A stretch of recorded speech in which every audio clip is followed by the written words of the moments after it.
Hola, hola, buenos días, buenas tardes y buenas noches. Disclaimers: I'm not a professional political analyst.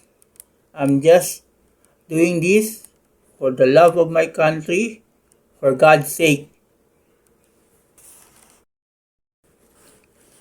By the way, I would like to ask you some questions. Did you all see the SONA of PBBM? Because I saw it in YouTube. That's why I made this video. I saw 5 topics that we can discuss on. So I will give some opinion of mine, a short opinion of mine, so that we can tackle on some of these, and I will give some opinion. So let's do this and stay tuned.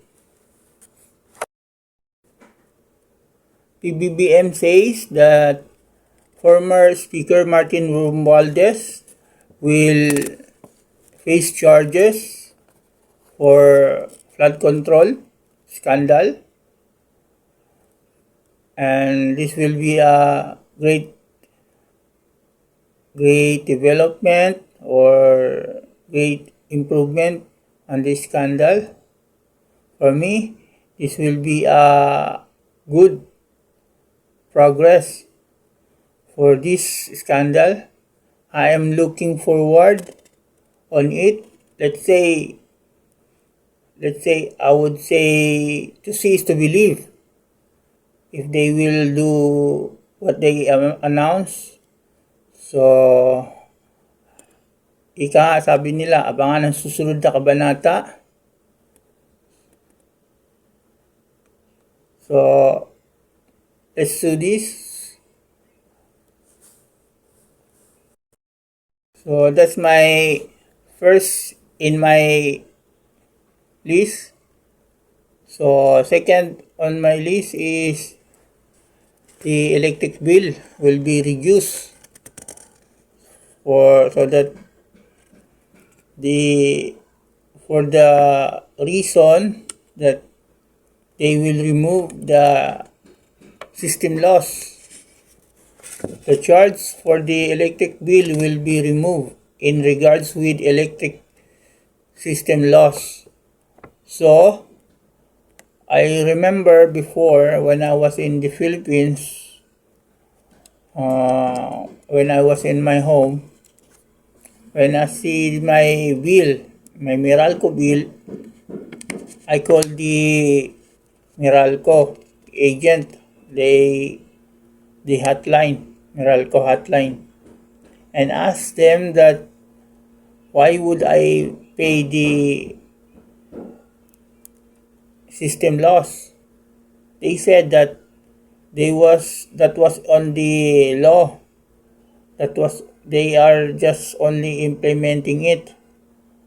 Sad to say, on that day, I cannot do anything because they just only implementing the law. So I am so much naive on that day. On that day, I can't do anything. So I feel sad. I am disappointed on that day. Even though I pay my electric bill, so on and so forth. So now they said that they will remove the electric loss system loss. So let us see if they will do it. That will be a great improvement in our lives because too many people are suffering for high inflation rate. So let us see. To see is to believe again.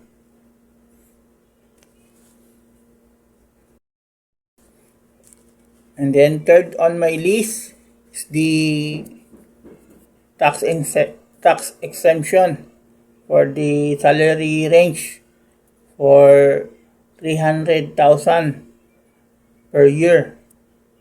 If you are belong to that category, you will be tax exempted. For the computation per month, that would be 30,000, something like that. Please double check. Maybe I am wrong. So comment down below the exact exception salary per month. But on my calculation, that would be 30,000 plus, less than or more, something like that. So for that announcement, that would be a great counter for the high inflation rate. For those who are on that category, that would be a 10%, more than 10% income of their salary. So that would be a great move for the government. So let us see. Again, we will my opinion on that is good, but I would like to say again, to cease to believe. So they did not do it as of now. So to cease to believe, abangan ang susunod na kabanata.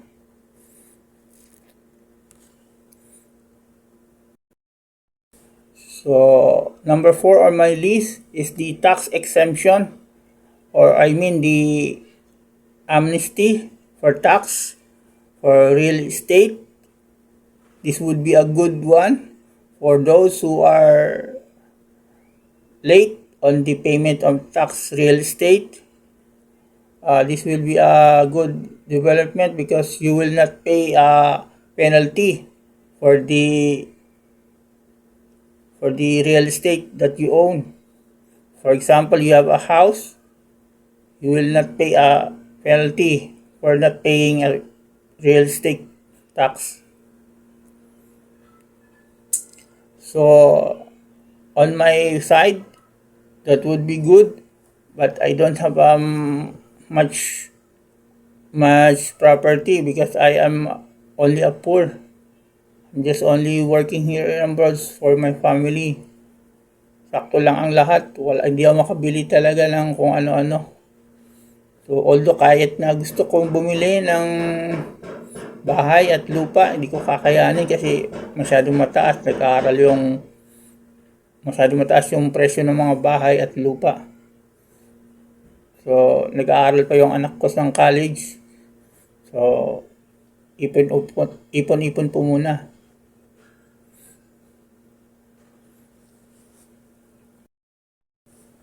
Panglima sa mga ating tatalakayin sa aking listahan ay yung Pax Silica. May tanong lang po ako sa inyo. Ano po ba yung Pax Silica? Comment down below kung meron po kayong alam tungkol sa Pax Silica. Pero sasagutin ko po kung yung tungkol sa Pax Silica ayon lamang po sa nalalaman ko at nabasa ko po. Yung Pax Silica po ay itatayo po ng gobyerno sa Luzon. Kasama po ito sa plano po nila sa Luzon Industrial Corridor. Nakapaloob po ito sa plano po nila.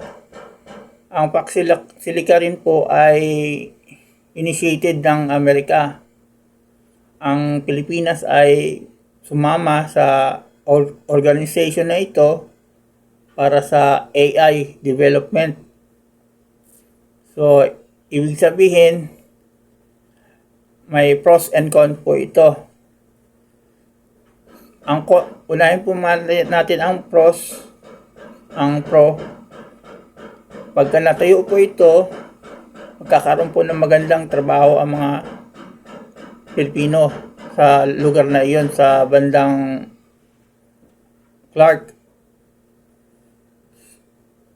At the same time, aangat po ang ekonomiya ng bansa at magkakaroon po kasi ng sirkulasyon ng pera. Magkakaroon ng trabaho mga Pilipino doon sa Clark, halimbawa mga engineer, technician, magkakaroon po ng trabaho. Kagaya ko pong technician, senior, pwede po magtrabaho doon. Dahil pagkakalam ko, yung trabaho ko doon ay po pwede dahil HVAC technician naman po ako. So, senior HVAC technician, so pwede po ako doon dahil hindi po yung gagana kapag mainit po yung temperatura ng kwarto po. Okay? Masisira po yung lahat kapag mainit po yung temperatura ng kwarto. Kaya, yung kurso ko na HVAC ay po pwede po doon. Pero sa ngayon, nandito po ako sa Saudi. Nagtatrabaho po ako bilang OFW. So, yun po yung pros po nun, yung pro. Doon naman po tayo sa kasalungatan po nun. Ang cons po nun, yung kasalungatan po ng disadvantage po nun, unang-una, yung kalikasan po. Marami pong mga DNR advocate na nagsasabi na masisira ang kalikasan o masisira yung mga hanap buhay ng mga katutubo doon, madi-displace yung mga mga natibo doon. Yun po ang at the same time may pangamba rin po na yung tubig doon ay magkakaroon ng problema, halimbawa madudumihan, mapupulyute. Yun po yung po nila. Nirereklamo po nila. On my other side po, sa aking pananaw, sa aking opinion, kailangan po ma-settle down, mapag-aralan, mauigi ng gobyerno yung mga bagay-bagay na importante. Unang-una, para po sa aking pananaw, yung toxic waste po nun, saan po ilalagay? Gagamit po ng chemical po yun. Sa lahat ng planta po ng industrial, yung toxic waste po ang pinakamahirap na gawan ng paraan. Kailangan po ng engineering knowledge para ma-settle down yung mga bagay-bagay. Kailangan rin po ng maayos na plano para sa energy system po nun. Al po kayo kukuha ng energy supply, gagawa po ba kayo ng power plant? Ano po bang kailangan yung na klaseng power plant? O so on and so forth. Saan po ba kayo kukuha ng tubig? Anong klaseng tubig po ba kukunin nyo? Kukuha po ba kayo ng tubig sa dagat o sa ilog o saan pang river na meron dyan? O sa tubig po ba sa ulan? So, kailangan po ng malaking pag-iisip ng mga engineer po dyan. Engineering knowledge po ang kailangan. So, ipapaubaya po natin sa mga sa mga matatalinong engineers sa Pilipinas. Before we end this video, I would like to add some observation of mine. Dahil wala po ako nakita o narinig sa gobyernong ito na tungkol sa plano nila sa pabahay sa OFW. Ano po ba ang plano ng gobyerno ito para sa mga OFW? Magbibigay po ba kayo ng pabahay na libre para sa mga OFW? Kailan po ba ito mangyayari? Marami po ako nakikita at naririnig na nagbibigay po kayo ng pabahay para sa ibang tao.